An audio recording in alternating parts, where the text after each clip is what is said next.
اللہ پاک کا کروڑا احسان کہ اس نے ہمیں انسان بنایا اور پھر مسلمان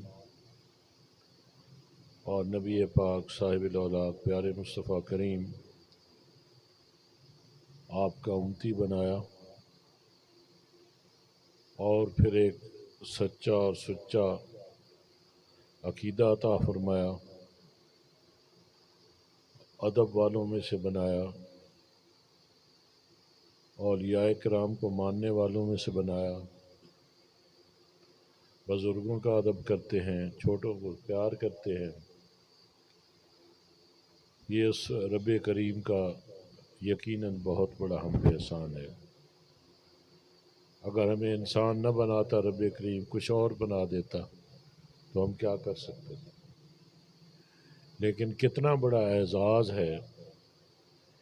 کہ میرے پاک رب نے یہ ساری کائنات انسان کے لیے بنائی اور انسان کو اپنے لیے بنایا۔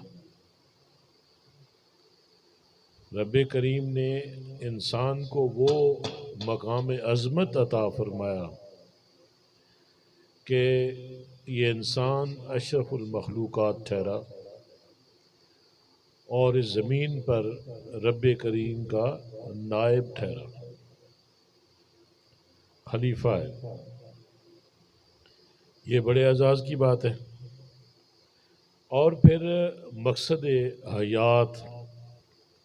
بڑا واضح طور پہ عطا فرمایا کہ انسان کی خلقت اور اس کی پیدائش کا مقصد ہے اللہ پاک کی عبادت کرنا، اپنی عبادت کے لیے بنایا۔ وما خلقت الجن والانس الا لیعبدون، کہ میں نے انسانوں اور جنوں کو نہیں بنایا مگر اپنی عبادت کے لیے۔ تو مقصد عبادت ہے اس ہماری مختصر سی زندگی کا۔ یہ جب اوائل عمری ہوتی ہے، جب بچپنا ہوتا ہے، لڑکپن ہوتا ہے، جوانی ہوتی ہے، تو اس وقت یہ احساس اتنا نہیں ہوتا کہ یہ زندگی کتنی مختصر ہے۔ اس وقت وہ زندگی کے بڑے منصوبے سامنے ہوتے ہیں اور خواہشات جو ہیں وہ انسان کے سامنے ہوتی ہیں، دنیاوی خواہشات۔ لیکن جب جوانی ڈھلتی ہے اور بڑھاپا آتا ہے تو پھر وہ احساس جواں ہو جاتا ہے کہ یہ زندگی تو بہت مختصر ہے۔ جو کچھ دیکھا، جو کچھ گزارا، وہ تو خواب تھا، وہ تو خواب کی مانند تھا۔ اب جب کہ پیچھے پلٹ کے میں دیکھتا ہوں تو مجھے لگتا ہے کہ یہ سارا معاملہ محض ایک خواب تھا۔ وہ احباب، وہ دوست، وہ ہمنشین جن کے بغیر وقت نہیں گزرتا تھا، آج ان کے چہرے بھی کم و بیش بھول چکے ہیں۔ اور یہ کیا ہے؟ یہ خواب ہے، یہ دنیا ایک خواب ہے۔ اور جس وقت اس دنیا سے ہم جائیں گے، جب دنیا سے آنکھ بند ہوگی تو آخرت کی آنکھ کھل جائے گی، تو اس جہاں کا نظارہ سامنے آ جائے گا، یہ جہاں ختم ہو جائے گا۔ اس وقت انسان کہے گا میں کیا کرتا رہا ہوں، جہاں تو یہ ہے۔ تو دوستو، اس مختصر سی جو ہمیں زندگی رب کریم نے دی ہے، اس کا واضح مقصد عطا فرمایا کہ میری عبادت کرو۔ عبادت کا مطلب یہ ہے کہ بندگی اختیار کرو۔ بندگی کا مطلب یہ ہے کہ مکمل تابعداری اپنے رب کی اختیار کرو اور پورے کے پورے دین میں داخل ہو جاؤ۔ مسلمان ہو، پورے کے پورے دین میں داخل ہو جاؤ۔ لیکن یہاں پہ آ کر ایک بہت بڑا سوال کھڑا ہو جاتا ہے کہ جب ہم اپنے آپ پہ غور کرتے ہیں، اپنے رویوں پہ غور کرتے ہیں، اپنی زندگی پہ غور کرتے ہیں، اپنے شب و روز پہ غور کرتے ہیں، اپنے معاملات پہ غور کرتے ہیں، تو ہمیں لگتا ہے کہ ہم پورے کے پورے تو اسلام میں داخل نہیں ہیں، کچھ کام تو کرتے ہیں اور بہت سارے کام نہیں کرتے۔ تو اس کا جواب چاہیے۔ اگر مسلمان ہے تو پھر اس کے لیے گنجائش نہیں ہے کہ رتی برابر بھی وہ اسلام سے باہر جائے، دین سے باہر جائے، کیونکہ اس نے کلمہ پڑھنے کے بعد وہ داخل ہو گئے کس میں؟ اسلام میں مکمل طور پہ۔ اب اس پہ اطاعت نبوی، آپ صلی اللہ علیہ وسلم کی اطاعت اور اللہ پاک کی بندگی لازم ہو چکی ہے۔ اب اگر ہم ایسا نہیں کرتے، اور یقیناً ہم ایسا نہیں کر رہے ہیں، جیسے کہ میں نے عرض کیا کہ کچھ کام کرتے ہیں مسلمانی اور کچھ نہیں کرتے، تو یہ طریقہ کس کا ہے؟ بات غور طلب ہے کہ اگر پورے کے پوری اسلام میں نہیں داخل ہوئے اور اپنی مرضی کا دین بنایا ہے، مرضی کی شریعت بنا لی ہے کہ جو دل نے چاہا وہ کر گزرا، جو دل نے نہ چاہا وہ نہ کیا، تو جو ایک میں لفظ استعمال کرتا ہوتا ہوں کہ یہ مسلمان من موجی ہے، جو اس کی موج میں آتا ہے وہ کرتا ہے۔ تو اب سوال یہ پیدا ہوتا ہے کہ یہ جو رویہ ہے، اس رویے کو کس نام کے ساتھ موسوم کیا جائے کہ کچھ کام تو کرے، کچھ بات تو رب کی مانے اور بہت ساری باتیں رب کی نہ مانے۔ اسی طریقے سے نبی پاک صاحب دولاک پیارے مصطفیٰ کریم صلی اللہ علیہ وآلہ وسلم، آپ کی اتباع کچھ معاملات میں تو کرے اور بہت سارے معاملات ایسے اس میں نہیں کرتا۔ تو اس کو کیا کہتے ہیں؟ ایسے انسان کو، ایسے مسلمان کو فاسق اور فاجر کہتے ہیں۔ کیا کہتے ہیں؟ فاسق و فاجر ہے مسلمان، لیکن اس کی زندگی فسق و فجور میں گزر رہی ہے کہ پورے طور پہ اسلام پہ نہیں چلتا، شریعت پہ نہیں چلتا، دین پہ نہیں عمل کرتا۔ تو اس نے گویا بہت گھاٹے کا سودا کر لیا ہے، اس نے خسارے کا سودا کر لیا ہے، اور فاسق اور جو فاجر ہے وہ دوزخ میں جائے گا۔ اللہ پاک فرماتے ہیں نا کہ کچھ وہ لوگ ہیں جو میرا کہنا نہیں مانتے، وہ کافر ہیں، جو میرا کہنا نہیں مانتے پھر فرمایا وہ فاسق ہیں، وہ مشرک ہیں اور پھر فاسق ہیں۔ تو ان سب کے لیے سزا ہے۔ آپ ذرا غور کریں، اپنے دل پہ ہاتھ رکھیں، اپنا ایمان ٹٹولیں کہ مجھ میں کتنی مسلمانی ہے اور کتنی نہیں ہے، تو اپنا نقشہ آپ کے سامنے واضح طور پہ آ جائے گا۔ کیا اس کا حل ضروری ہے یا نہیں؟ حل ہونا چاہیے یا نہیں؟ مطلب یہ آپ کو، ہم سب کو یہ فکر دامنگیر ہونی چاہیے کہ ہم خطا پہ ہیں، ہم غلطی پہ ہیں، ہم گناہ کی زندگی ہے، ہماری زندگی جو ہے یہ کامیاب مسلمان والی زندگی نہیں ہے، یہ ایک مومن والی زندگی نہیں ہے، یہ ایک باغیانہ زندگی ہے، اور یہ ایک منافقانہ چال ہے ہماری کہ ہم نے کچھ بات مانتے ہیں، کچھ نہیں مانتے ہیں، زبان پہ کچھ ہوتا ہے، دل میں کچھ ہوتا ہے۔ تو یہ رویے یقیناً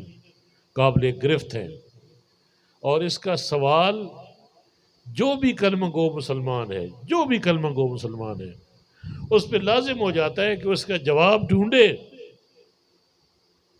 اگر نہیں ڈھونڈے گا تو برباد ہو جائے گا،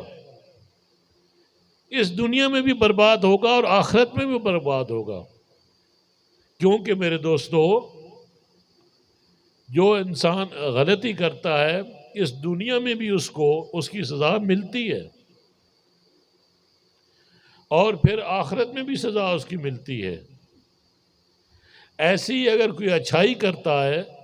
اس کا صلہ اس کو اس جہاں میں بھی ملتا ہے اور آخرت میں بھی اس کو صلہ ملے گا۔ تو کیوں نہ ایسا کریں کہ ہم غلطیوں کا احتساب کریں اپنا، کہ جو ہم غلطیاں ہیں ان کو خود سے پاک کریں، اور ہم پورے کا پورا دین اپنے اوپر لاگو کر لیں۔ سب سے پہلے یہ عمل ذات سے شروع ہوتا ہے، یہ عمل ہماری ذات سے شروع ہوتا ہے۔ جب تک ہم اپنی ذات کو اس سانچے میں، دین کے سانچے میں نہیں ڈالتے، اپنے رویے نہیں بدلتے، اس وقت تک نہ تو ہم کسی اور کو نصیحت کر سکتے ہیں، نہ اس کو کچھ کہہ سکتے ہیں، اور نہ ہی کوئی اچھا تاثر قائم ہو سکتا ہے۔ تو لازم ہے کہ جب ہم ذات پہ شریعت لاگو کریں تو سب سے پہلے ہر کام جو بھی سامنے آئے کرنے سے پہلے یہ مسلمانی رویہ ہونا چاہیے۔ میں آپ کو یہ پتہ کی بات ہے، بھلے باندھ لو کہ ہم کو روز ہم جو اٹھتے ہیں سویر سے شام رات سوتے ہیں، تو سونے سے پہلے پورا دن جو کچھ بھی کرتے ہیں تو میں بہت ساری چیزیں درپیش آتی ہیں، بہت سارے مسائل درپیش آتے ہیں، بہت سارے معاملات ہم کرتے ہیں، ہم کاروبار کرتے ہیں، ہم اپنا جو ہمارے روزمرہ کے معمولات ہیں وہ ہم کرتے ہیں۔ تو ہر لحظہ ہر لمحہ ایک سوچ جو ہے وہ ہمارے اندر پختہ ہونی چاہیے کہ جو بھی قدم اٹھتا ہے، جو بھی ہم عمل کرتے ہیں، کیا اس سے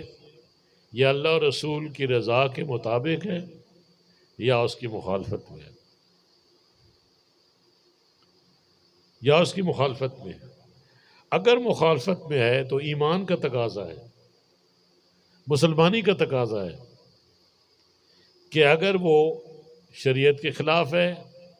اللہ اور رسول کے احکامات کی خلاف ورزی ہے، مسلمان ڈر جائے، خوف زدہ ہو جائے کہ نہ نہ نہ نہ نہ میں یہ کام نہیں کر سکتا، میں یہ کام کیونکہ میں مسلمان ہوں، کیونکہ میں اللہ اور اس کے حبیب کو مانتا ہوں اور میں اللہ کی بندگی اختیار کرنے کا میں نے عہد کیا ہے۔ تو اگر یہ نہیں کرتا تو پھر بات واضح ہے کہ وہ ایک کمزور مسلمان ہے، اس کا ایمان کمزور ہے، اس کا یقین کمزور ہے، تو یقیناً اس کی سزا اس کو ملتی ہے، اگر جانے یا نہ جانے، محسوس کرے یا نہ کرے، دنیا میں بھی رسوائی اس کو ملتی ہے، سزا اس کو ملتی ہے۔ کیا ہی اچھا ہو، کیا ہی اچھا ہو کہ ہر مسلمان یہ سوچ کرے کہ جو میں نے نہیں کرنا وہ میں نے نہیں کرنا، اور اس کو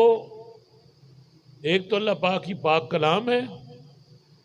پھر میرے پیارے نبی آپ کی سنت مطہرہ ہے، آپ کی احادیث نبویہ موجود ہیں،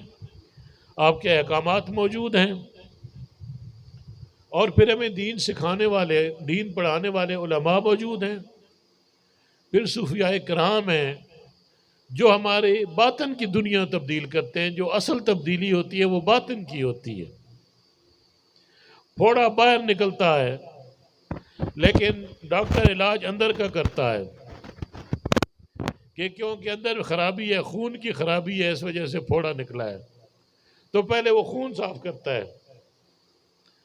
تو وہ سیدھا سیدھا پھوڑے کو نہیں اس ٹریٹمنٹ کرتا، وہ اندر کی ٹریٹمنٹ کرتا ہے۔ تو اصل چیز جو ہے ہمارا باطن ہے، اصل چیز ہماری اندر کی دنیا ہے جو اس ڈھانچے میں مقید ہے، اور اس دنیا کا تعلق کس سے ہے؟ عالم امر سے ہے، اور یہ دنیا عالم خلق ہے، اور ہمارا وجود اس دنیا سے اٹھایا گیا ہے، آگ ہوا مٹی پانی سے بنایا گیا ہے، لیکن ہماری باطن جو ہے، ہماری باطنی معاملات جو ہے، ان کا تعلق عالم امر سے ہے۔ تو جب باطن درست نہیں ہوگا، اور یہ جو باطنی دنیا یہ کیا ہے؟ یہ لطائف ہیں،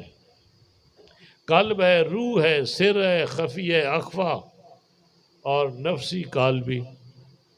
ان کا ذکر کرنا۔ جب یہ ذکر شروع کر دیتے ہیں تو ہمارے سوچ بدلتی ہے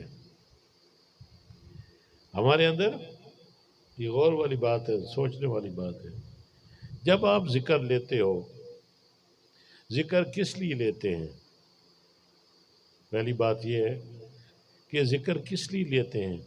ذکر اس لیے لیتے ہیں کہ ہم خود کو تبدیل کرنا چاہتے ہیں۔ جب یہ احساس جہاں گزین ہوتا ہے کہ ہم خطا پہ ہیں، شریعت پہ نہیں چل رہے، ہم گناہ کرتے ہیں اور ہمارے رویے درست نہیں ہیں، جب یہ احساس غالب ہو جاتا ہے تو پھر آپ کے اندر ایک چیز ہے جسے آپ ضمیر کہہ لیں، ایک مفتی جو آپ کے اندر بیٹھا ہے، بدی کی قوت بھی آپ کے اندر ہے، نیکی کی قوت بھی آپ کے اندر ہے۔ تو جب برائی کرتے ہو تو نیکی کی قوت جو آپ کے اندر موجود ہے، یہ آپ کو بتاتی ہے کہ غلطی کر رہے ہو، ایسا نہ کرو۔ یہ آپ کو وارننگ دیتی ہے، آپ کو تنبیہ کرتی ہے۔ تو جب نیکی کی قوت مضبوط ہوگی، توانا ہوگی، تو بدے کی قوت کمزور ہو جائے گی، نفس کمزور ہو جائے گا۔ سب سے بڑا دشمن تو انسان کا نفس ہے، جو اس کے اندر بیٹھا ہوا ہے، اور اندر سے ہی وہ گمراہ کر رہا ہے، آپ کی سوچوں پہ غالب ہے، آپ کے نیت پہ غالب ہے، آپ کے رویوں کو متاثر کرتا ہے، آپ کے دین کو متاثر کرتا ہے۔ یہ اندر آپ کے بیٹھا ہوا ہے۔ شیطان جو ہے خون کی مانند آپ کی رگوں میں دوڑتا ہے، وسوسے ڈالتا ہے دل میں، گمراہ کرتا ہے۔ دنیا بھی بڑی دشمن ہے کہ یہ خواہشات کی دنیا، یہ آپ کو لبھاتی ہے، یہ اپنی طرف کھینچتی ہے آپ کو، یعنی اس کی اتنی بند سمر کر آپ کے سامنے آتی ہے کہ آپ اس کے لیے، یعنی اس کے پیچھے دوڑتے ہیں، پاگل پن کا مظاہرہ کرتے ہوئے کہ دنیا کی خواہشات کے پیچھے بھاگتے ہیں۔ لیکن ان خواہشات کا وجود ختم ہو جاتا ہے، جب وہ خواہش پوری ہو جاتی ہے تو وہ ختم ہو جاتی ہے، تو ایک نئی خواہش جنم لیتی ہے، اس کے پیچھے بھاگتے ہو، وہ ختم ہو جاتی ہے۔ تو یہ کھیل ہے، یہ بھاگ دوڑ کا کھیل ہے، انسان بھاگتے بھاگتے ہف جاتا ہے، لیکن یہ دنیا اس کو ہاتھ نہیں آتی، وہ اپنی دنیا برباد کر بیٹھتا ہے، اپنے آپ کو برباد کر بیٹھتا ہے۔ لیکن جو دانا ہے، جو سمجھدار ہے، وہ اپنے سامنے دنیا نہیں رکھتا، وہ اپنے سامنے دین رکھتا ہے۔ جیسے میں نے پہلے عرض کیا کہ جب بھی کوئی معاملہ کرتا ہے، جب بھی کوئی کام کرتا ہے، تو پہلے یہ سوچتا ہے کہ میرے رب کی کیا رضا ہے، میرے نبی کی کیا رضا ہے، جو ایک مسلمان کے لیے معیار ہے۔ تو جب وہ یہ معاملہ کرتا ہے کہ دین کو اپنے سامنے رکھ کر چلتا ہے، تو دنیا خود بخود اس کے پیچھے آ جاتی ہے، دنیا اس کے مگر ہو جاتی ہے، دنیا اس کے پیچھے پیچھے آ جاتی ہے۔ اور اگر جب وہ دوسرا عمل کرتا ہے، دنیا کو آگے رکھتا ہے، دنیا کی خواہشات کو آگے رکھتا ہے، دنیاوی منصوبے بڑے بڑے بناتا ہے، دولت اکٹھی کرنا، دنیاوی خواہشات، پلاٹ لیتا ہے، بینک بیلنس بناتا ہے، اور ہزاروں خواہشات ہیں دنیا کی۔ جب ان کے پیچھے وہ لگ جاتا ہے تو اس کا دین برباد ہو جاتا ہے، دین اس کا برباد ہو جاتا ہے۔ تو یہ مسلمان کو سوچنا چاہیے، ہر کلمہ گو مسلمان کو سوچنا چاہیے کہ میں نے اپنے سامنے دنیا رکھنی ہے یا میں نے اپنے سامنے دین رکھنا ہے۔ اگر دنیا رکھے گا تو اس کا شمار کس میں ہوگا؟ ہو سکتا ہے وہ اسلام کی دین کی سرحدیں ہی پار کر جائے دنیاوی خواہشات میں، اور بالکل ہی دین ختم ہو جائے اس میں، ایمان سے ابھی خالی ہو سکتا ہے، بہت بڑا نقصان بھی کر سکتا ہے دنیا کی خاطر، آخرت بھی برباد کر سکتا ہے، اور دنیا پھر بھی اس کو ملے یا نہ ملے، ہو سکتا ہے دنیا بھی اسے نہ ملے، برباد ہو جائے۔ تو لازمی ہے کہ ہم اپنے سامنے دین کو رکھ کے چلیں اور شریعت کی پابندی کریں، تو یقیناً ہم بہت ساری خباثتوں سے، خرافات سے، اور یہ جو اپنے اوپر ہم اپنی جانوں پہ جو ظلم کرتے ہیں، اس سے ہم بچ جائیں، اس سے ہم بچ سکتے ہیں۔ تو میرے دوستو، اب ایک اور یہاں پہ سوال کھڑا ہوتا ہے کہ یہ تو ہم جانتے ہوئے بھی انجان بنتے ہیں، کس کو نہیں پتا کہ جب غلطی کرتا ہے یا گناہ کرتا ہے تو اس کو پتہ نہ چلے کہ میں غلطی نہیں کر رہا یا میں گناہ نہیں، اسے پتہ چلتا ہے میں گناہ کر رہا ہوں۔ تو جب گناہ کا یا بدی کی قوت اس پہ غالب ہوتی ہے تو ظاہر ہے کہ جو نیکی کی قوت ہے وہ نحیف اور کمزور ہوتی ہے، تو بدی کی قوت غالب آ جاتی ہے۔ لیکن جب اللہ پاک کی بندگی اختیار کرتا ہے، جب اطاعت کے راستے میں آتا ہے، اتباع رسول کرتا ہے، ذکر فکر کرتا ہے، عبادت کرتا ہے، تو کیا ہوتا ہے؟ اس کے اندر نیکی کی قوت جو ہے وہ تقویت پکڑتی ہے، طاقت پکڑتی ہے، اور بدی کی قوت کمزور ہوتی ہے۔ تو یہاں پہ میں آپ کو یہ بات واضح کر دوں کہ جو میں نے پہلے عرض کیا کہ انسان تبدیلی چاہتا ہے اپنے اندر، جو جب سمجھتا ہے کہ میں غلطی پہ ہوں، میں گمراہی والا راستہ اختیار میں نے کر رکھا ہے، شریعت پہ نہیں چلتا ہوں، تو پھر وہ کیا، وہ ڈھونڈتا ہے کہ مجھے پناہ کہاں پہ ملے، میں علاج کہاں سے کراؤں؟ تو اس کا معالج موجود ہے، وہ خواہش کرے، وہ نیت بنائے، میرا رب مسبب الاسباب ہے، میرا رب اس کی یہ خواہش ضرور پوری کرے گا۔ اور وہ کیسے پوری ہوگی؟ کہ اس کو کوئی نیک آدمی اپنا صالح مرد ملا دے گا، دوسری معنوں میں اسے مرشد کامل ملا دے گا، اور اس کی صحبت میں آ کر جب وہ ذکر اور فکر کی لائن میں آتا ہے تو اس کے معاملات بدلنے شروع ہوتے ہیں، اس کے رویے بدلنے شروع ہوتے ہیں، اس کی سوچیں بدلنی شروع ہوتی ہیں۔ جب مرشد کے ساتھ، اب یہاں پہ مرید اور پیر کا معاملہ شروع ہو جاتا ہے، یہ بھی ایک باقاعدہ تعلیم ہے، اور اس پہ بہت کچھ سیکھا اور سکھایا جاتا ہے کہ مرید کسے کہتے ہیں، مرید کون ہوتا ہے، مرید کو کیا کرنا چاہیے، اس کے لیے کچھ ایف اور کچھ بٹس ہیں، کچھ ڈونٹس ہے، کچھ ڈو ہے، کچھ ڈو ناٹ ڈو ہے، کچھ کرنے کو ہے، کچھ نہیں کرنے کو۔ یہ ساری چیزیں جو ہیں مرید کے لیے لازم ہے کہ وہ جانے ان چیزوں کو، کہ جب شیخ کے ہاتھ میں ہاتھ دیتا ہے تو اس کے بعد مرید پہ کیا کیا لازم ہو جاتا ہے، وہ کیسے، کہ کون سے وہ قاعدے اور ضابطے ہیں جن پہ اس کو عمل کرنا چاہیے، تاکہ طریقت کی راہ میں آ کر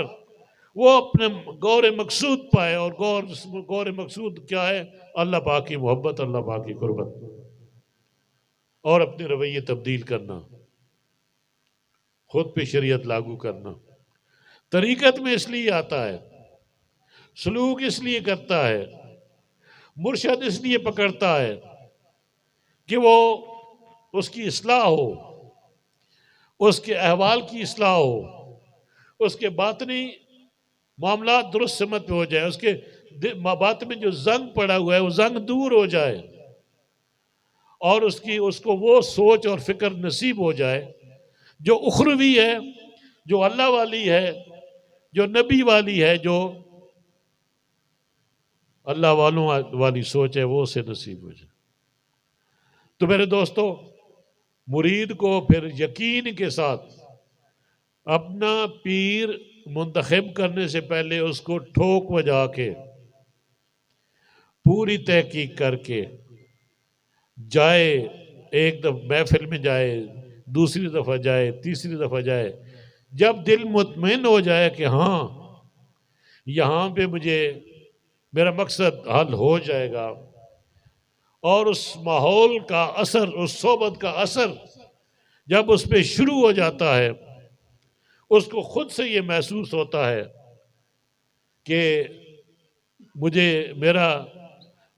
مراد یہاں سے ملے گی، کیونکہ اس کا دل اللہ اللہ کرنا شروع کر دیتا ہے اور اس کی سوچ اور فکر میں ایک تبدیلی رونما ہوتی ہے، تو پھر اسے چاہیے کہ اس شیخ کا دامن پکڑ لے، پھر اس پیر کو نہ چھوڑے، پھر اس سے طریقت سلوک کرے، مکمل کرے، منزل مکمل کرے، جو نقشبندیوں کے اسباق ہیں وہ پورے کرے، قادریہ، چشتیہ، سہروردیہ، ان کے اسباق پورے کرے۔ تو میرے دوستو، اس طریقے سے مرشد اس کو، اس کی تربیت کرتا ہے، وہ ناسمجھ ہوتا ہے اس کو وہ سمجھ دیتا ہے، اور وہ چیز منتقل کرتا ہے اپنی توجہ کی وجہ سے، اپنی نیک نگاہوں کی وجہ سے، اپنے باطنی تصرف کی وجہ سے۔ جب مرید بھی خالص ہوتا ہے، اس کی نیت بھی خالص ہوتی ہے، اور وہ اس کی طلب بھی صادق ہوتی ہے، تو پھر کوئی دیر نہیں ہوتی، پھر معاملات طے ہو جاتے ہیں جلدی ہی، پھر منزل قریب ہو جاتی ہے۔ لیکن یہاں پہ ایک اور پھر المیہ ہوتا ہے کہ مرید جو ہے وہ محبت میں پہلے یا شوق میں مرید تو ہو جاتا ہے اور کچھ عرصہ، کچھ ٹائم لگاتا ہے، لیکن جو ہی اس پہ پھر شیطانی وار ہوتے ہیں، پھر اس پہ نفس حملہ آور ہوتا ہے، پھر دنیا اس پہ اثر انداز ہوتی ہے، تو وہ پھر اگر کچا مرید ہے اور اپنی طلب اس کی کھوٹی ہے، تو پھر آہستہ آہستہ وہ کھسکنا شروع کر دیتا ہے اور اپنے مرشد کی صحبت سے دور ہو جاتا ہے، نتیجتاً پھر مزید گمراہی میں چلا جاتا ہے، اور جب ذکر سے ٹوٹتا ہے تو میرا رب فرماتا ہے میں اس پہ شیطان مسلط کر دیتا ہوں۔ یہ اسے سزا ملتی ہے کہ ذکر کی حلاوت محسوس کر کے بھی، ذکر کر کے بھی پھر پیچھے ہٹ جاتا ہے، تو پھر اس کو سزا ملتی ہے۔ تو میرے دوستو، شیخ کا کام ہے کہ اپنا ٹائم دے، اپنا وقت دے مرید کو، اور پیر کا آستانہ ہونا چاہیے، پیر کا لنگر ہونا چاہیے جہاں پہ مرید آ کر کھانا کھائیں، اور وہاں پہ وہ نورانی ماحول ہونا چاہیے، ذکر فکر والا ماحول ہونا چاہیے، اور مرید کو یہ پیر اپنی ڈیوٹی سمجھے کہ میں ان کا استاد ہوں، اور میں نے اس کو، جیسے استاد شاگرد جب استاد کے پاس جاتا ہے تو استاد پہ لازم ہو جاتا ہے کہ وہ شاگرد کی تربیت کرے، اسے پڑھائے اور صحیح پڑھائے، حق ادا کرے، اس کو درست تعلیم دے۔ تو شیخ کا بھی یہ کام ہے کہ اگر طالب ہے تو پھر اس کی طلب پوری کرے۔ تو میرے دوستو، پھر جب اس کو ذکر لگتا ہے تو اس کے آثار نمایاں ہو جاتے ہیں۔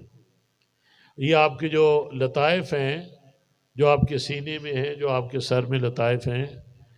ان کے اپنے مضمرات ہیں، ان کے پیچھے اپنی دنیا ہے، ان کے اپنے اسرار اور رموز ہیں۔ جب اس خاص لطیفے کا ذکر کیا جاتا ہے تو اس کے اثرات ذکر کرنے والے پہ مرتب ہوتے ہیں، اور جب اثرات مرتب ہوتے ہیں تو اس کے رویے تبدیل ہوتے ہیں۔ جب رویے تبدیل ہوتے ہیں تو شیخ بھی دیکھ لیتا ہے، اور اس کو، مرید کو خود بھی محسوس ہو جاتا ہے کہ میرے اندر ایک تبدیلی رونما ہوئی، اور دیکھنے والے بھی کہتے ہیں یار پہلے تو کچھ ہو رہے تھے، ہونے بندہ کچھ ہو رہے، یہ تبدیلی آ جاتی ہے۔ تو کس کو نہیں چاہیے یہ تبدیلی؟ بے شک قرآن پڑھیں، کتابیں پڑھیں، حافظ بن جائیں، لیکن پھر بھی شیخ کی ضرورت پڑتی ہے۔ یہ بات غور طلب ہے کہ جتنا مرضی ظاہری علم پڑھ لے، بڑا علامہ فہامہ ہو جائے، لیکن اس کو شیخ کی ضرورت پڑتی ہے، کیونکہ جو اندر کے معاملات ہیں وہ شیخ ہی درست کرتا ہے، وہ باطنی استاد ہی درست کرتا ہے، ورنہ بہت زیادہ علم پڑھ کے بعد لوگ گمراہ ہو جاتے ہیں، علم ہی انہیں گمراہ کر دیتا ہے، تکبر میں آ جاتے ہیں، اور یہ چیز شیطان نے کی تھی۔ علم کے حساب سے تو شیطان سب سے زیادہ علم رکھتا تھا، لیکن تکبر کیا اور راندہ گیا۔ تو ایسے ہی یہ دیکھا گیا ہے کہ زیادہ علم والے اگر ان کے ساتھ ان کو طریقت کا چٹخارا یا اس کا نہ لگا ہو، تڑکا نہ لگا ہوا ہو، تو پھر وہ علم جو ہے گمراہ بھی کر دیتا ہے، وہ خراب بھی کر دیتا ہے۔ اسی لیے تو مولانا روم جو ہے شاہ شمس تبریز کے مرید ہوئے، اور بھی جو ہے امام غزالی کو دیکھ لیں، جتنے بھی بڑے بڑے اولیاء کرام گزرے ہیں، امام ربانی کو دیکھ لیں، پیر میر علی شاہ رحمۃ اللہ علیہ، آپ کو جتنے بھی بڑے عالم بھی تھے، اور ساتھ پھر اپنی ذلوق کی منزل بھی کی، اور کسی شیخ طریقت کے پاس جا کر ان سے یہ باطنی علم بھی حاصل کیا، تو یہ لازم ہو جاتا ہے۔ اس لیے میرا جو تجربہ ہے اس ناچیز کا، جو میں نے سیکھا ہے، یہ کئی سالوں میں، کم از کم مجھے 35-40 سال کا میرا واسطہ ہے طریقت سے، اور طریقت والوں سے، اور پیران اعظام سے، اور میں نے کافی بزرگوں کی صحبت میں رہا ہوں، تو وہاں سے جو میں نے سیکھا ہے وہ یہی ہے کہ مرشد کے پاس تو بہت کچھ دینے کو ہوتا ہے، مرید لینے والا ہو، اور اسے لینے کا ڈھنگ ہو، تو دینے والے کو کوئی کمی نہیں ہے، کیونکہ دیتا مصطفیٰ ہے، اور ہم آگے تقسیم ہوتا ہے، گویا رب کی طرف سے آتا ہے، میرے نبی تقسیم کرتے ہیں، اور جو نبی کے غلام ہوتے ہیں وہ آگے اس فیض کو تقسیم کرتے ہیں۔ تو یہ بات تو کسی کی ذات کی نہیں ہے کہ کوئی کہے کہ یہ میں یہ کر رہا ہوں، جب یہ سوچ آتی ہے تو گویا یہ گمراہی والی سوچ ہے۔ حقیقت میں یہ کام وہ بزرگ کرتے ہیں جن کے ساتھ ہماری نسبت ہے، یہ انعکاسی فیض ہے، یہ مرشد کا عکس ہوتا ہے جو آگے پڑھتا ہے، اس لیے میرے مرشد کا عکس میرے میں پڑتا ہے، تو آگے جو جن سے میرا تعلق ہے مریدوں کو ان پہ وہ عکس جاتا ہے، تو بات بنتی ہے آگے۔ اس لیے میرا کوئی اس میں کوئی نہ کمال ہے، بلکہ میں عاجز بندہ ہوں، گنہگار بندہ ہوں۔ تو یہی کہنے کا مطلب یہ ہے کہ جو میں بات آپ کے سامنے پیش کرنا چاہتا تھا کہ ہمیں سب کو اصلاح کی ضرورت ہے، ہر مسلمان کو، کیونکہ ہمیں جس کے ساتھ بھی واسطہ پڑتا ہے، یہ میں اپنا مشاہدہ آپ کو بیان کر رہا ہوں، جس سے بھی مجھے پالا پڑتا ہے، یقین جانیے کہ یہ دل اور یہ آنکھیں ترس گئی ہیں گویا سے اولیاء کرام کو چھوڑ کے، جو ہماری عمومی زندگی میں جو ہمیں لوگ ملتے ہیں، دل بڑا دکھتا ہے کہ وہاں نا امیدی ہوتی ہے، جھوٹ ہر جگہ، منافقت ہر جگہ، عید شکنی ہر جگہ، لالچ طمع ہر جگہ، حسد بغض ہر جگہ، دوسروں کو نیچا دکھانے کی تمنا ہر جگہ، دنیا کی ریس میں، دنیا کے لالچ میں، دنیا کے اصول میں پاگل پن تک لوگ آگے بڑھ جاتے ہیں، رشتے بھی ختم کر دیتے ہیں، بلکہ بعض رشتہ داروں کے سر بھی کاٹ ڈالتے ہیں۔ تو ہمیں ایسا مسلمان چاہیے جو شریعت پہ عمل کرے، اور جس کی سوچ مسلمانی اور اخروی سوچ ہو، اور وہ سوچ جو ہے، میں یہ آخری جو باتیں ہیں یہ حاصل کلام ہیں کہ جب آپ ذکر کرتے ہیں، شیخ کی صحبت اختیار کرتے ہیں، آپ اپنے اندر تبدیلی لانا چاہتے ہیں، تو آپ کا جو ہے معاملات تبدیل ہوں گے، طریقت میں آنے کے بعد، سلوک کی منزل کرنے سے، مرشد کی صحبت میں رہنے سے، مرشد کے احکامات کی بجا آوری سے، اور خود کو صغیرہ اور کبیرہ گناہوں سے بچا کر رکھنا اور ہر برائی سے اپنے آپ کو دور کرنے کی کوشش کرنا، اس سے آپ میں ایک پاکیزگی اور ایک طہارت کا جو عنصر ہے آپ کے اندر داخل ہو جائے گا، اور آپ بھی پاکیزہ ہو جائیں گے، آپ کا ماحول بھی پاکیزہ ہو جائے گا۔ اور سب سے بڑی بات جو ہے، جو ساری عمل کا جو نچوڑ ہے، وہ یہ ہے کہ آپ کو وہ سوچ مل جاتی ہے، وہ اخلاص مل جاتا ہے، اور وہ قربت مل جاتی ہے، اور آپ میں وہ تقوی آ جاتا ہے جو آپ کو ہر برائی سے روکتا ہے اور آپ کو نیکی کی طرف مائل کرتا ہے، اور پھر انسان جو ہے وہ لوگوں میں بھی مقبول ہو جاتا ہے، وہ فرشتے بھی اس سے پیار کرتے ہیں، میرا رب بھی اس سے پیار کرتا ہے، اور مخلوق بھی اس سے پیار کرتی ہے، کیونکہ اس نے خود اپنی نفی کی ہے، وہ لوگوں کے لیے پھر زندہ رہتا ہے، انہیں محبت بکھیرتا ہے، وہ اپنے حسن اخلاق سے ان کو متاثر کرتا ہے، غریبوں کی مدد کرتا ہے، یتیموں پہ ہاتھ رکھتا ہے، بیواؤں پہ ہاتھ رکھتا ہے، اور ہر طریقے سے معاشرے میں جو ضرورت مند ہیں، جو حاجت مند ہیں، ان کی وہ داد رسی کرتا ہے، اور یوں وہ بندہ جو ہے مخلوق میں مقبول عام ہو جاتا ہے۔ تو ذرا دیکھیے، آخری بات یہ کہ ذرا غور کرے اسی بات پہ کہ آپ کو ایسا کوئی مرد مومن نظر آتا ہے؟ چاہیے تو یہ کہ ہر مسلمان کو ایسا ہونا چاہیے، کیونکہ یہی تقاضا ہے ہمارے دین کا ہم سے،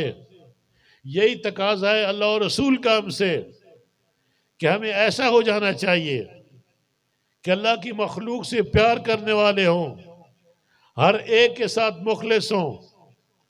مکمل اخلاص کا پیکر بن جائیں۔ وہ ایک بزرگ کے بارے میں پڑھ رہا تھا کہ آپ کو کسی نے بتایا کہ فلاں بستی میں بڑا ایک اللہ والا رہتا ہے جو ہر وقت عبادت میں، اور بڑا اسے اللہ پاک کا قرب حاصل ہے، تو انہیں شوق ہوا کہ ایسے بندہ کا دیدار کرنا چاہیے۔ جب دیدار کرنے کے لیے وہ سفر کر کے اس گاؤں میں پہنچے، اور پھر پوچھتے جب اس کے گھر کے قریب پہنچے، دروازہ کھلا تھا، وہ سامنے بیٹھا تھا شخص،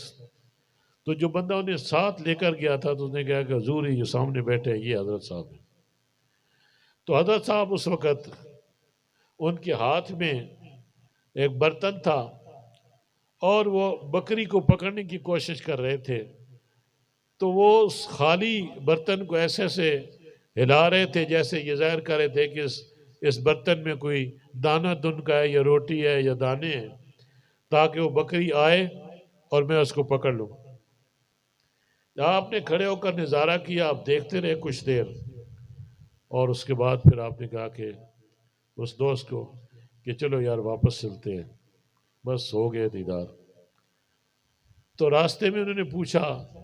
کہ جی یہ کیا معاملہ ہوا، آپ تو ان سے ملے بھی نہیں، آپ تو واپس آ گئے۔ تو فرمایا جو وہ عمل کر رہے تھے وہ عمل ہی کافی تھا میرے لیے، میں نے اس سے اندازہ لگا لیا کہ یہ کتنے بزرگ ہیں، جو ایک جانور کے ساتھ دھوکہ کر سکتے ہیں وہ انسانوں کے ساتھ بھی دھوکہ کر سکتے ہیں۔ تو گویا جو ایک جانور کے ساتھ بھی مخلص نہیں ہے تو وہ انسانوں کے ساتھ بھی مخلص نہیں ہوتا۔ یہاں پہ کچھ لوگ ہوتے ہیں، کچھ کے لیے وہ مخلص ہوتے ہیں اور باقیوں کے لیے ان کا رویہ کچھ اور ہوتا ہے۔ یہ بھی ایک مشاہدے کی بات ہے، میں اس پہ بھی غور کرتا ہوتا ہوں۔ میں نے بعض لوگوں کو دیکھا ہے کہ وہ کچھ لوگوں کے ساتھ بڑے اخلاص کا مظاہرہ کرتے ہیں، محبت کا اظہار کرتے ہیں، اور پھر دوسرے موقع پر میں انہی کو دیکھتا ہوں کہ کسی اور کے ساتھ وہ ان کا رویہ بالکل ہی اس کے متضاد ہوتا ہے، تو میں سمجھ جاتا ہوں کہ یہ اخلاص نہیں ہے۔ اخلاص جب آ جاتا ہے تو پھر بندہ ہر ایک کے ساتھ مخلص ہو جاتا ہے، پھر جانور کے ساتھ بھی مخلص ہے، چھوٹے کے ساتھ بھی مخلص ہے، بڑے کے ساتھ بھی مخلص ہے، ہر ایک کے ساتھ مخلص ہو جاتا ہے۔ اور یہی ذکر اذکار کا مقصد بھی یہی کہ انسان مخلص ہو جائے اور اس میں خوف خدا آ جائے۔ جب خوف خدا آ جائے گا تو اس کو قرب الہی بھی ہوگا، محبت الہی کی اس کے پاس ہوگی۔ جتنا وہ اس میں آگے بڑھا ہوا ہوگا خوف میں، اتنی ہی محبت بھی اس کو اپنے رب سے زیادہ ہوگی۔ تو یہی طریقت ہے، اور اسی کے لیے کوشش کرنی چاہیے۔ اس لیے میرے دوستو، آج ہم میں بہت زیادہ معاملات ہمارے ٹھیک نہیں ہیں بحیثیت ایک مسلمان کے، اور ہر تقریباً مسلمان جو ہے وہ ان بیماریوں میں جکڑا ہوا ہے، ان خرافاتوں میں جکڑا ہوا ہے، اور وہ اپنی اصلاح کی بھی نہیں سوچ رہا۔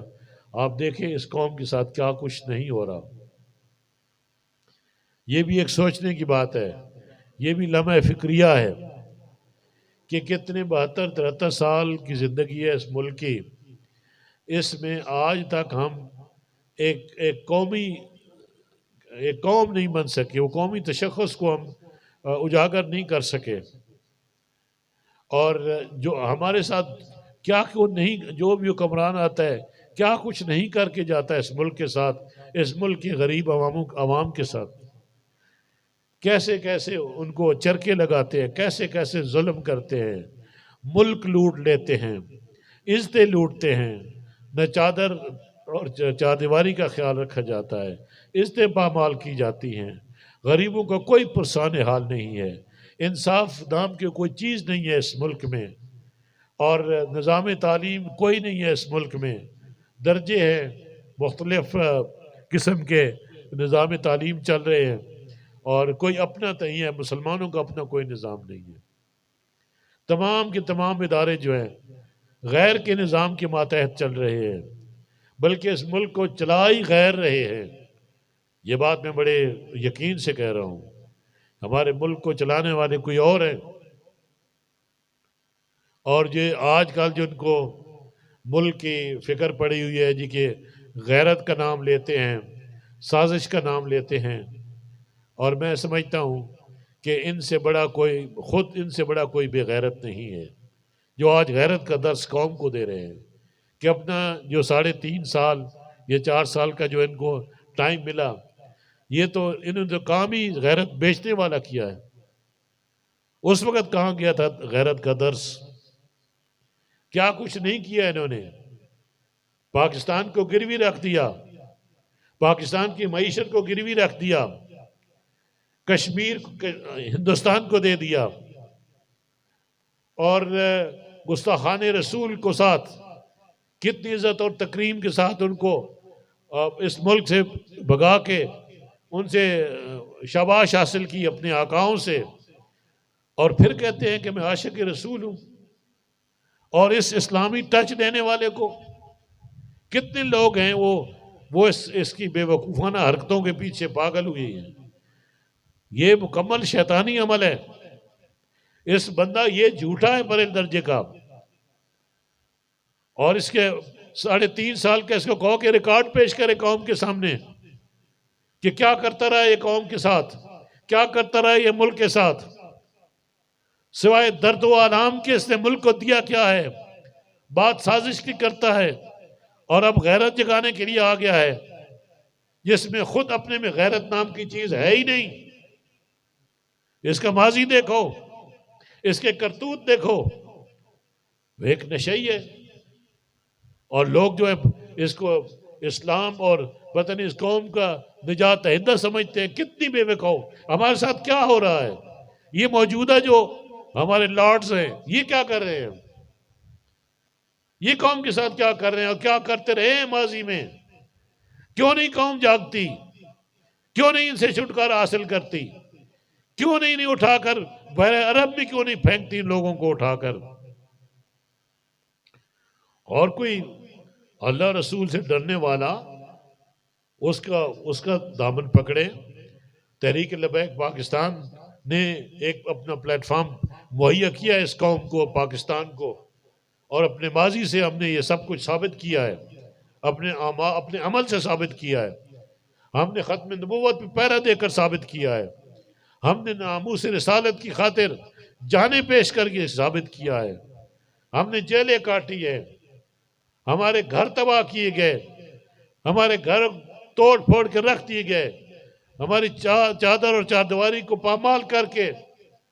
کیا کیا حرکتیں ہمارے ساتھ نہیں ہوئی، اور کون کرتا رہا ہے؟ یہ غیرت والا۔ میرا سوال ہے ان لوگوں سے، کئی لوگ مجھے ویڈیوز بھیجتے ہیں اور بڑا اس کے حق میں ان سے سوال کرتا ہوں کہ ماڈل ٹاؤن کے شہداء کی تو نام لیا جاتا ہے، کبھی کسی نے تحریک لبیک کے شہداء کا نام لیا ہے؟ یہ بڑے بڑے اینکرز، یہ بڑے بڑے پروگرام کرنے والے، میں ان پہ لعنت بھیجتا ہوں کہ ان میں اتنی شرم اور حیا نہیں ہے۔ کیا وہ اس قوم کے بچے نہیں تھے؟ وہ ناموس رسالت پہ قربان ہو گئے، ختم نبوت پہ اپنی جانیں پیش کر کے چلے گئے، اور تم بڑے بڑے تودوں والے اور بڑے بڑے لفاظی اور لمبی زبانیں کرنے والے،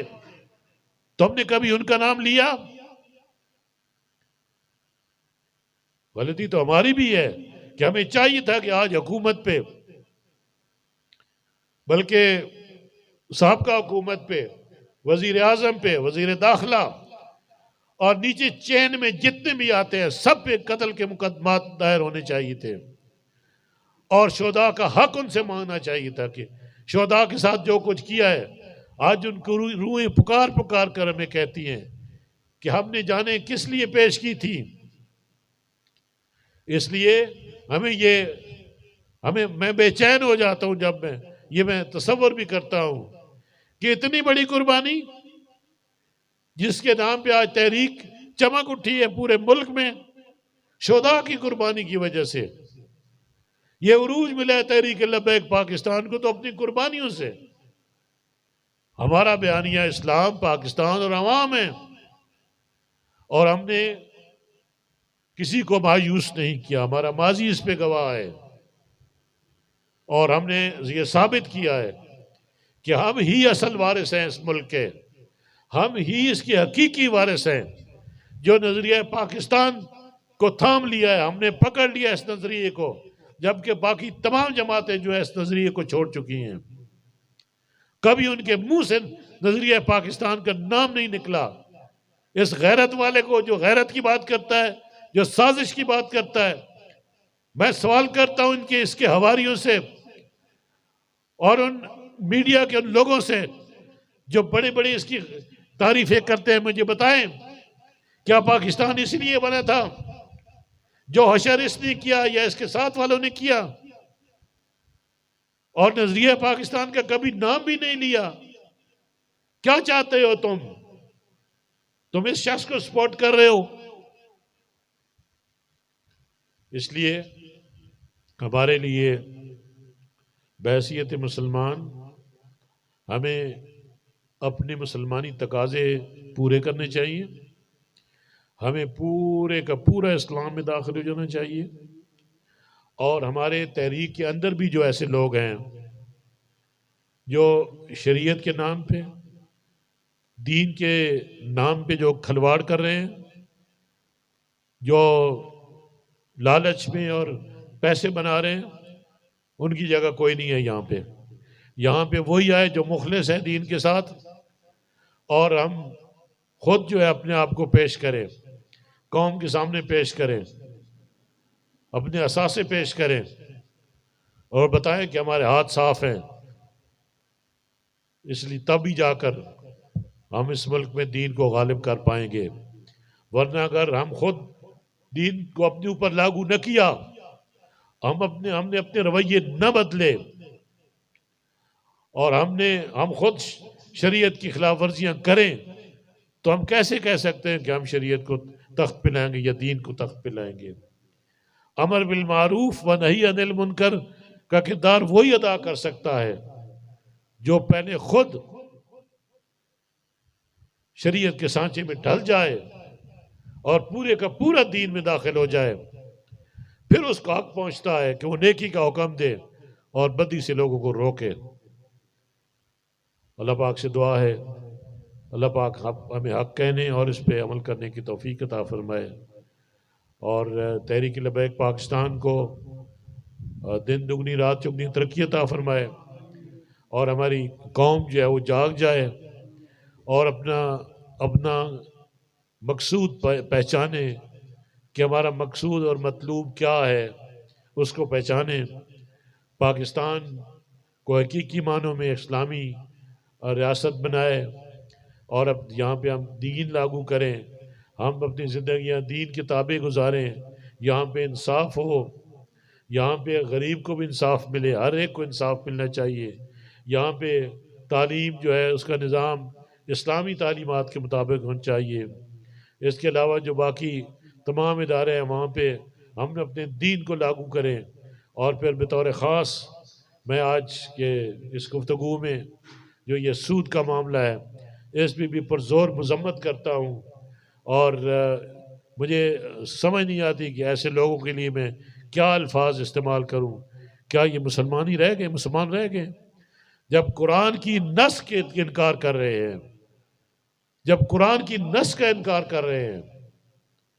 تو پھر یہ مسلمان کہاں کے ہیں؟ پھر کہاں گیا ان کا صادق اور امین والی بات؟ کہاں گئی وہ آئین کی شکیں؟ کیا یہ صادق اور امین رہ گئے ہیں جب مسلمان ہی نہیں رہے؟ جب وہ سود کے لیے آپ کورٹ میں جا رہے ہیں کہ جی سود کو رہنا چاہیے، تو کس کے ساتھ جنگ کا اعلان کر دیا؟ اللہ رسول کے ساتھ قرآن کے مقابلے میں آ کر کھڑے ہو گئے۔ ہم ہزار بار لعنت بھیجتے ہیں ان پہ، ان کمینوں پہ لعنت بھیجتے ہیں، ان خنزیروں پہ لعنت بھیجتے ہیں۔ انہوں نے مذاق بنا لیا ہے پاکستان کو۔ عوام خدارا اٹھو، آپ کیا کچھ نہیں سہ رہے ہو؟ چلو آپ نے مہنگائی برداشت کر لی، آپ نے قیمتیں آسمان کو پہنچ گئیں، بجلی نہیں ہے، گیس نہیں ہے، پیٹرول کہاں پہنچ گیا، ہمارے روزمرہ کی ضروریات زندگی وہ خریدنے کی قوت اور ہمت ہم میں عوام میں نہیں رہی، پھر بھی کوئی بات نہیں ہے۔ لیکن خدا کے لیے جب بات آ جائے دین کی، جب بات آ جائے اللہ رسول کی، پھر تم کیوں گھروں میں بیٹھے ہو؟ پھر کیوں نہیں باہر نکل کے اپنی ایمانی حرارت کا مظاہرہ کرو؟ بتاؤ کہ ہم سود کے خلاف ہیں اور یہاں پہ غیر سودی نظام ہونا چاہیے۔ اب تو آپ کو شرعی عدالت سے بھی مل گیا ہے، حکم مل گیا ہے، تو آپ کے پاس تو اتنا بڑا جواز بھی موجود ہے، پھر یہ کیسی عیاری، یہ کیسی بدکاری؟ اور جب حرمت رسول کی بات آئے پھر بھی آپ اندر گھسے رہو، پھر بھی باہر نہ نکلو۔ ختم نبوت کی بات آئے پھر بھی آپ باہر نہ نکلو۔ دین پہ اتنے حملے بے دردی سے اور اس کس طریقے سے یہ حملہ ہو رہے ہیں ہمارے دین پہ، اور اب پھر بھی ہم بے حسی کا مظاہرہ۔ یہ خدارا، یہ توڑو، یہ سکوت توڑو، یہ رویے ختم کرو، جاگ جاؤ۔ اور ہم نے ایک دن مرنا ہے، ہم نے اپنے اللہ کے حضور پیش ہونا ہے، اپنے نبی کے حضور پیش ہونا ہے۔ کیا جواب دو گے کہ ہم کیا لے کر آئے ہیں؟ جہاں سوال ہوگا کہ آپ کا ایمان کدھر ہے؟ اس لیے اللہ پاک ہمیں حق کہنے اور اس پہ عمل کرنے کی توفیق عطا فرمائے، اور ان حکمرانوں کو عقل سلیم عطا فرمائے، انہیں ہوش عطا فرمائے، انہیں سمجھ عطا فرمائے دین کی۔ اللہ پاک ہم سب کا حامی ناصر ہو۔ لبیک لبیک لبیک یا رسول اللہ، لبیک لبیک لبیک یا رسول اللہ، لبیک۔ تاجدار ختم نبوت، تاجدار ختم نبوت، تاجدار ختم نبوت۔